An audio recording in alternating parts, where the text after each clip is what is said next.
अपेक्षा एक बहुत ही प्यारी लड़की थी। उसके माता पिता बहुत गरीब थे, फिर भी वे दयालु थे। वही गुण अपेक्षा में आ गया था।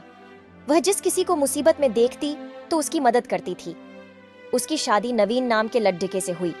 वह भी गरीब परिवार का था। नवीन और उसके माता पिता सभी लोग मजदूरी करने जाते थे और उसी से उनकी गुजर होती थी। यहाँ भी अपेक्षा का वही हिसाब था।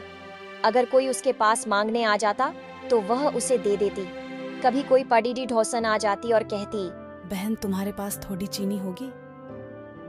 आज हमारे यहाँ चीनी खत्म हो गई है। मेरा बेटा दूध के लिए रो रहा है। वह ऐसे दूध ही नहीं पीता। तो वह उसको कटोरी में चीनी ऐसे ही दे देती। कभी कोई और पड़ीडी ढोसन आ जाती और कहती, बहू कुछ रुपए उधार दे दो, मैं बच्ची की दवा देने जा रही हूँ। मेरे पास नहीं है, मैं तुम्हें वापस कर जाऊंगी बाद में। तो अपेक्षा दे देती। उसकी सास उसे डांटती है, तुमने क्या धर्मशाला खोल रखा है? हम लोग कौन से अमीर है, कोई ना कोई तुमसे मांगने चले आते हैं और तुम उसे दे देती हो। फिर ऐसा होने लगा कि अपेक्षा सबके सामने किसी को कुछ नहीं देती, लेकिन फिर चुपके से दे देती थी। पूरे मोहल्ले के औरतें जब इकट्ठे होकर जब बातचीत करती तो कहती, ऐसी बहू हमने कभी नहीं देखी है। वह तो बहुत अच्छी है, इनके घर में तो लक्ष्मी आ गई है। लेकिन बेचारी बहुत तकलीफ भोग रही है। अपेक्षा के इस भावना से उसकी सास और नवीन उससे बहुत नाराज हो जाते थे। एक बार ऐसा हुआ कि लगातार पानी बरस रहा था। सब लोग मजदूरी करने गए। वे बाजार में खड़ी डीडी थे और कोई काम नहीं मिल रहा था। फिर सब लोग लौट आए। सभी को काफी भूख लग रही थी। कई दिनों तक उनको कोई काम नहीं मिला। वे बाजार जाते, खद्दे रहते और घर वापस लौट आते। जो कुछ घर में रखा था वो पहले ही खत्म हो गया था। अब घर में खाने के लिए कुछ भी नहीं था। वे सब बहुत भूखे बैठे थे और कह रहे थे कि हे भगवान, आज क्या खाएंगे? इतनी जोर से भूख लगी है। आज घर में कुछ भी नहीं है। आज मजदूरी नहीं मिली तो आज खाना भी नहीं मिलेगा। यहाँ तो रोज कुआं खोदो, रोज पानी पियो वाली हालत है। तभी उसकी पड़ीडी ढोसन पुष्पा आ गई कुछ मांगने। आज हमारे यहाँ कुछ है ही नहीं। इतना सुनते ही पुष्पा अपने यहाँ गई और दाल, चावल और सब्जी ले आई। अभी खाना बना लो, तुमने हमारी बहुत मदद की थी। अब अपेक्षा ने चूल्हा जलाया। पहले दाल, चावल और सब्जी बनाई और रोटियां सेकने लगी। अम्मा जी आइए खाना खा लीजिए। सब लोग खाना खाने के लिए बैठे ही थे कि बाहर से आवाज आई, क्या इस गरीब के लिए कुछ है? मैं बहुत जोर की भूखी हूँ। अपेक्षा ने बाहर निकलकर देखा तो एक बूढ़ी औरत खड़ी थी। बेटी, बहुत जोर की भूख लगी है। मुझे चक्कर आ रहा है। मुझसे चला ही नहीं जा रहा। मुझे कुछ खाने के लिए दे दो बेटी। अपेक्षा चक्कर में पड़ी डीडीएच गई। खाना तो थोड़ा सा ही है, जो इतने लोगों के लिए भी पूरा नहीं है। वह सोचने लगी, हे भगवान, मैं क्या करूं? इन बूढ़ी औरत को खाना तो देना ही चाहिए। इतनी कमजोर है, भूखी भी है और कमजोर भी है। इन्हें खाना दिए बगैर मैं इन्हें कैसे लौटा सकती हूँ? तब तक उसकी सास बाहर आकर बोली, खाना वाना कुछ नहीं है यहाँ। और बहू, तुम केवाड़ा बंद कर दो, ज्यादा चक्कर में पड्ढा न करो। हाँ बेटी, मुझ पर थोड़ी दया करो। मैं बहुत दुखी हूँ। आज तो लगता है भूख के मारे आज मेरे प्राण निकल जाएंगे। ऐसा कहकर वह वहीं बैठ गई और आंसू बहाने लगी।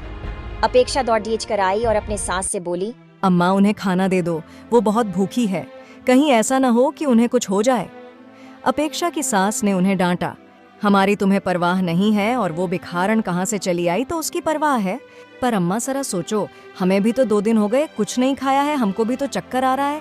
अपेक्षा ने तो बाहर देखा तो वह बूढ़ी महिला बाहर बैठकर रो रही थी। अब अपेक्षा से नहीं रहा गया। अब चाहे जो हो जाए, मैं उस बूढ़ी औरत को खाना जरूर खिलाऊंगी।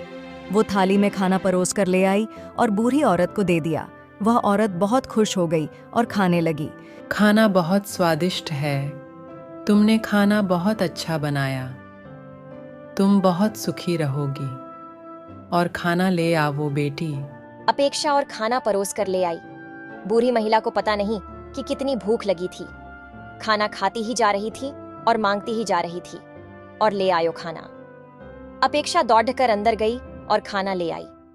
थोड़ी ही देर में दाल चावल की पतेली खाली हो गई। सब्जी रोटी भी वह खा गई। भूख से बिलबिलाते हुए नवीन ने देखा कि पतेली खाली पड़ी है और कुछ नहीं रह गया है। उसमें नवीन को बहुत जोर से गुस्सा आ गया और उसने चूल्हे पर बर्तन फेंक कर मारा, जिससे चूल्हा टूट गया। यह देखकर अपेक्षा रोने लगी। चूल्हा तो टूट गया, अब खाना किस पर बनेगा?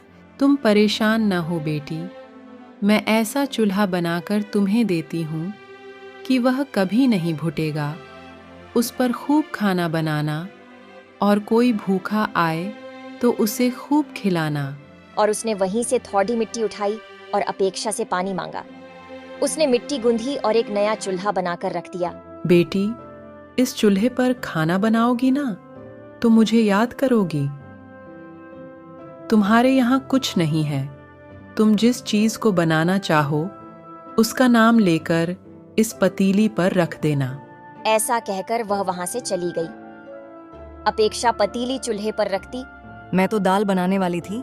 चूल्हे में लकड़ियां अपने आप जलने लगी और खाली पतीली में दाल भर भर कर उबलने लगी।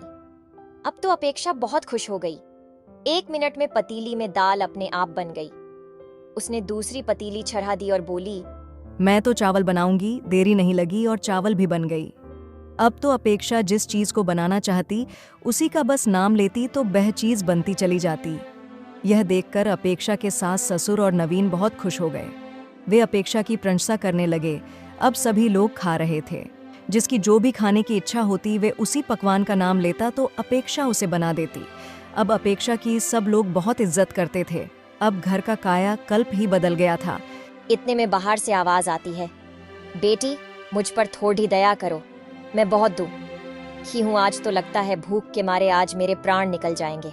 ऐसा सुनकर सभी घर वाले खुश होते हैं और अपेक्षा हमेशा की तरह उस मांगने वाले को खाना परोस के दे देती है। दोस्तों, सच्चाई और ईमानदारी में वाकई बहुत ताकत होती है। तो कैसी लगी आपको मेरी यह कहानी? मुझे कमेंट करके जरूर बताएं और यदि कहानी अच्छी लगी हो तो अपने दोस्तों के साथ भी शेयर करें। और हाँ, अगर आपने अब तक मेरे चैनल को सब्सक्राइब नहीं किया है तो जरूर सब्सक्राइब कर दें।